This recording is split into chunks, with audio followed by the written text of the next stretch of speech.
आरोप लगाना, एलिगेशंस और स्कैम की बात करना बड़ा आसान काम है, लेकिन जब सरकार उसका जवाब दे उसके बाद अपनी बात पर टिके हुए रहना और सरकार को गलत साबित करना, ये उन तमाम लोगों की जिम्मेदारी बनती है जो सरकार के ऊपर इल्जाम या सरकार के ऊपर आरोप लगाते हैं।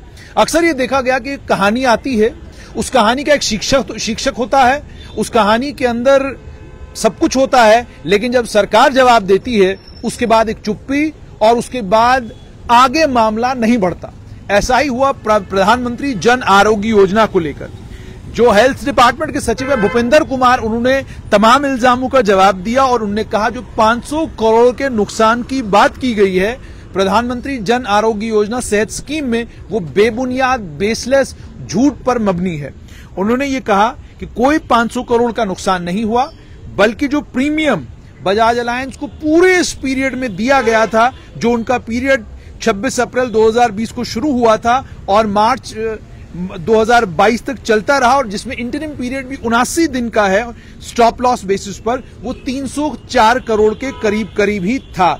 उनने कहा जो टोटल प्रीमियम हमने बजाज अलायंस को दिया वो 304 करोड़ था और उसी पीरियड में ड्यूरिंग दिस एक साल के पीरियड में, और 79 दिन के जो क्लेम्स जो हैं प्राइवेट और पब्लिक से इंश्योरेंस कंपनी ने, वो 398.41 करोड़ था। अब इन फिगर्स की बेसिस पर जो 500 करोड़ का झालड़, 500 करोड़ की जो बात की जा रही है वो बेबुनियाद है। उन्होंने ये भी कहा कि बजाय मुनाफा होने के बजाज अलायंस को 93.2 करोड़ का नुकसान हुआ, इसीलिए बजाज अलायंस जो है ठेका छोड़कर भाग गई। ये बात जम्मू कश्मीर के स्वास्थ्य के सचिव, हेल्थ सेक्रेटरी भूपेंद्र कुमार कह रहे हैं। वो आगे भी ये कह रहे हैं कि ये भी आरोप लगाया गया है कि जो कॉन्ट्रैक्ट का रिन्यूअल होना था उसका रिव्यू जो है उसे 2 साल के बाद रिव्यू किया जाना चाहिए था। उन्होंने कहा कि कॉन्ट्रैक्ट जो बजाज अलायंस और state health agency Jammu Kashmir के बीच में हुआ था वो बजाज को बिडिंग के बाद जो है दिया गया था, यानी कॉम्पिटिटिव बिडिंग हुई। जब बिडिंग का प्रोसेस मुकम्मल हुआ उसके बाद जाकर बजाज अलायंस को ठेका दिया गया। और उन्होंने कहा जो मॉडल डॉक्यूमेंट तैयार किया गया था वो भी जो नेशनल हेल्थ अथॉरिटी ने कहा है कि इस तरह का टेंडर डॉक्यूमेंट आपने तैयार करना है, हमने उसी तरह का टेंडर डॉक्यूमेंट तैयार किया था। उसमें उन्होंने ये कहा कि मैक्सिमम टर्म जो कॉन्ट्रैक्ट की थी वो 3 साल की थी और 12-12 महीने के बाद, यानी साल के बाद उसको रिव्यू करना था। रिवीजन का जो क्लॉज 9 और क्लॉज 27 कॉन्ट्रैक्ट का है वो साफ करता है 1 साल के बाद ठेका आगे बढ़ाया जाएगा। ये इसमें दोनों पार्टीज का म्यूचुअल एग्रीमेंट होना चाहिए, यानी बजाज अलायंस और जम्मू कश्मीर का स्वास्थ्य विभाग अगर दोनों मानते हैं, दोनों के बीच एग्रीमेंट होता है तो ही ये ठेका आगे बढ़ेगा, नहीं तो ये ठेका खत्म हो जाएगा। ये बात सरकार ने कही।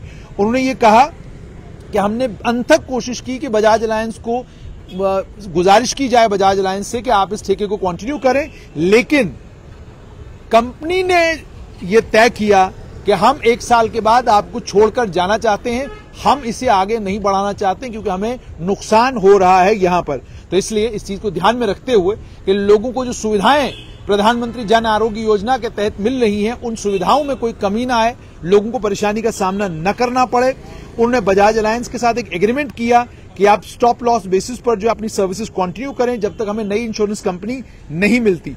और यह भी कहा गया कि ये भी गलत कहा गया है कि 10 लाख के करीब जो बेनिफिशरीज है उनको इंक्रीज किया गया ताकि इंटरिम पीरियड जो 79 दिन का था उसमें जो है कंपनी को बेनिफिट हो। उन्होंने ये भी कहा जो फैमिलीज इस पीरियड में, जितनी भी फैमिलीज इस पीरियड में 26 जनवरी 2020 से लेकर 25 दिसंबर 2021 तक कवर हुई और जो इंटरिम पीरियड 79 दिन का था वो 21.24 लाख ही थी। तो उन्होंने ये भी साफ किया कि 10 लाख का जो आपने कहा कि फिगर हमने बढ़ाया है वो भी झूठ है, उसमें भी कोई सच्चाई नहीं है। उसके बाद उन्होंने ये भी कहा कि जो मॉडल हमने अप्लाई किया, जो मॉडल हमने लागू किया, उसने हमारे स्वास्थ्य सिस्टम को मजबूत किया है, कमजोर नहीं किया है। यानी साफ तौर पर जो आरोप लगाए गए प्रधानमंत्री जन आरोग्य योजना में, उन आरोपों का खंडन किया है स्वास्थ्य विभाग ने। कहा ये झूठ पर मबनी है, आपने झूठ बोला है, आपने बेईमानी की है, आपके पास तथ्य नहीं है, आपने तथ्यों के बगैर बात की है।